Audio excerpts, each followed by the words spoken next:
The live TV, सच सबसे आगे। नमस्कार, द लाइव टीवी आप देख रहे हैं, आपके साथ मैं हूं आदित्य कुमार। मोदी जी को वैश्विक लीडर बना दिया गया कि मोदी जी विदेश दौरा करते हैं। विदेश नीति मोदी जी की ऐसी है कि सब कोई मोदी जी की बात मान लेता है। यानी रूस और यूक्रेन का जब युद्ध हुआ था तो उसको रुकवाने में मोदी जी की अहम भूमिका थी। मोदी जी ना होते तो युद्ध रुकता ही नहीं, युद्ध चलता ही रहता। यह बात उस समय खूब महिमा मंडन के साथ कही गई।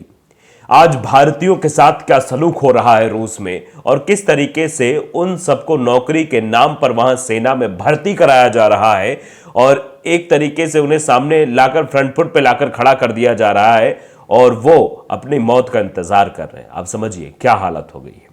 दरअसल इसे लगता है कि मोदी जी की विदेश नीति हवाई हो गई है और वो भारतीय नागरिकों की सुरक्षा तक नहीं कर पा रहे। एक वीडियो आया जिस वीडियो ने तहलका मचा दिया। मैं कहूंगा कि वीडियो आप जरा देखिए किस तरीके से उस वीडियो में जो वहां के लोग हैं वो कहते हुए नजर आ रहे हैं कि उनके साथ क्या हालात हो गए। आप देखिए ये वीडियो जो है, ये न्यूज़ 24 ने ट्वीट किया है, एक्स पर अपने पोस्ट किया है। इस वीडियो में जो आपको ये देखिए एक शख्स वीडियो बनाता हुआ दिखाई दे रहा होगा, उसके पीछे कुछ और लोग हैं जो सेना की वर्दी में आपको दिखाई दे रहे होंगे और ऊपर हेडलाइंस लिखिए, रूस में भारतीयों से हो रही ठगी, धकेला जा रहा है युद्ध में। यानी नौकरी देने के नाम पर झांसा दिया जा रहा है और झांसा देकर इस तरीके से इनको शामिल कराया जा रहा है और फिर इनको मौत के मुंह में धकेला जा रहा है। अब जरा आप सुन लीजिए 10 सेकंड कि आखिरकार ये क्या कुछ कह रहे हैं, कैसे अपनी व्यथा अपनी पीड़ा बता रहे हैं। सुनिए। और हम 7 बंदे हैं जो कि 1 या 2 दिन के अंदर हमें भी कह रहे हैं कि आपको फ्रंट लाइन में डालेंगे और आप सबको युद्ध लड़ना पड़ेगा। हम बिल्कुल भी युद्ध के लिए नहीं तैयार हैं। तो सुन लिया आपने, समझ भी लिया होगा किस तरीके से इन लोगों के हालात वहां पर है। ये समस्या इनके सामने है, लेकिन इन समस्याओं के निराकरण के लिए कुछ किया नहीं जा रहा है। इन समस्याओं से निजात पाने के लिए कुछ किया नहीं जा रहा है। रूस में भारतीयों से जिस तरीके से ठगी हो रही है, उन्हें युद्ध में धकेला जा रहा है, ये सब कहीं से भी मतलब आप समझ सकते हैं कि मोदी जी की विदेश नीति का क्या परिणाम। इस पर लोग कटाक्ष भी कर रहे हैं।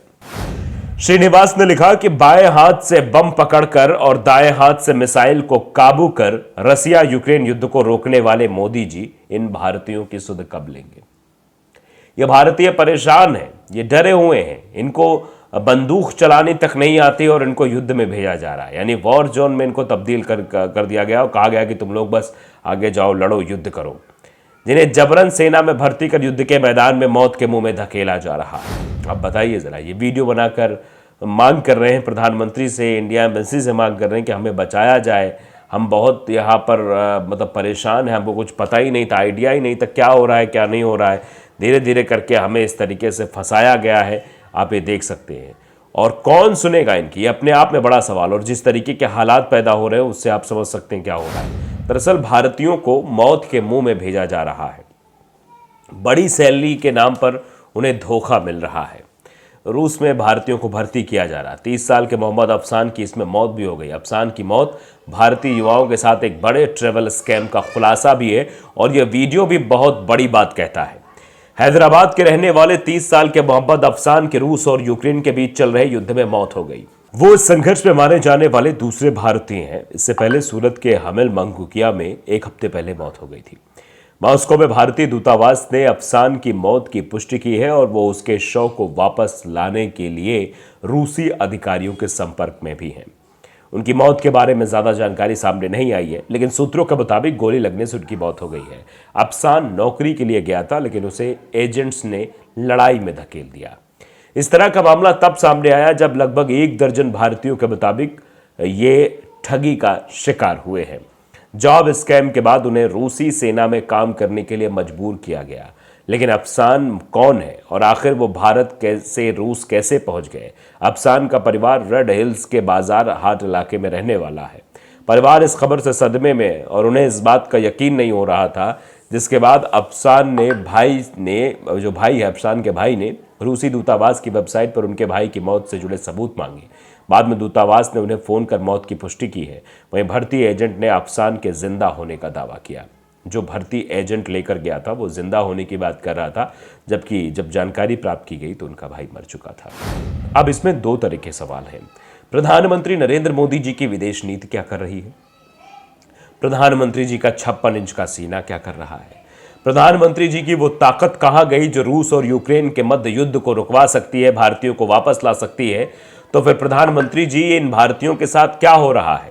सबसे पहला सवाल जो है कि बेरोजगारी के वजह से ये लोग वहां पर गए, झांसे में आ गए, क्योंकि इनके पास पैसे कमाने का कोई साधन नहीं था। देश में बेरोजगारी कितनी है आप जानते हैं। बेरोजगार युवाओं को क्या मिल रहा है? लाठी मिल रही है। नौकरी की कहीं भी कोई गुंजाइश दिखाई नहीं दे रही है। तो लोग जो है इसी तरीके के झांसे में फंस जाते हैं। अगर भारतीय इस तरीके के रूस के झांसे में फंस रहे, रूसी एजेंटों के झांसे में फंस रहे, तो इसका सबसे पहला कारण है बेरोजगारी। दूसरा सबसे बड़ा कारण है कि विदेश नीति का फेल हो जाना। जब मोदी इतने बड़े वैश्विक स्तर के लीडर हैं, मोदी का महिमा मंडन इतना किया गया कि मोदी जी ऐसे हैं, मोदी जी ना होते तो रूस यूक्रेन का युद्ध ना रुकता।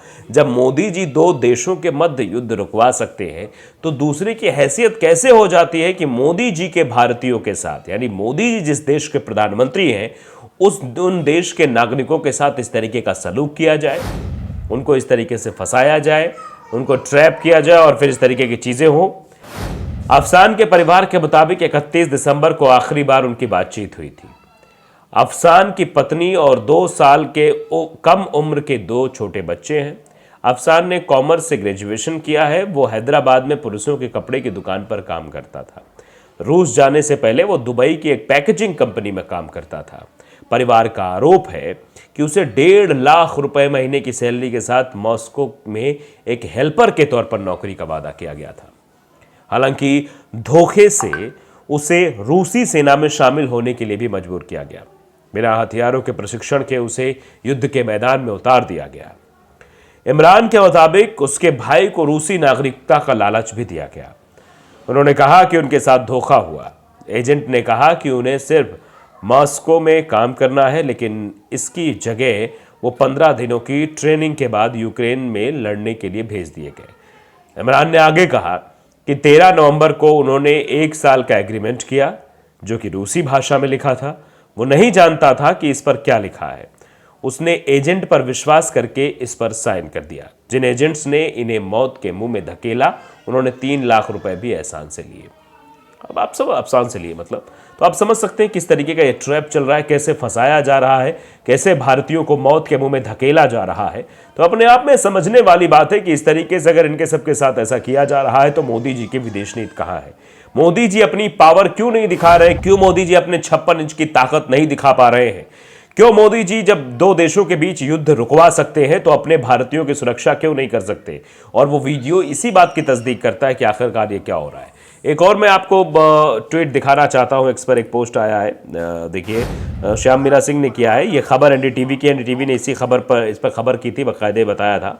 लेकिन भारत ने से रूस नौकरी के लिए गए तमाम भारतीयों को रूस ने जबरन अपनी सेना में भर्ती करके युद्ध मोर्चे पर भेज दिया और अपने विश्व गुरु आराम से मस्त सो रहे हैं।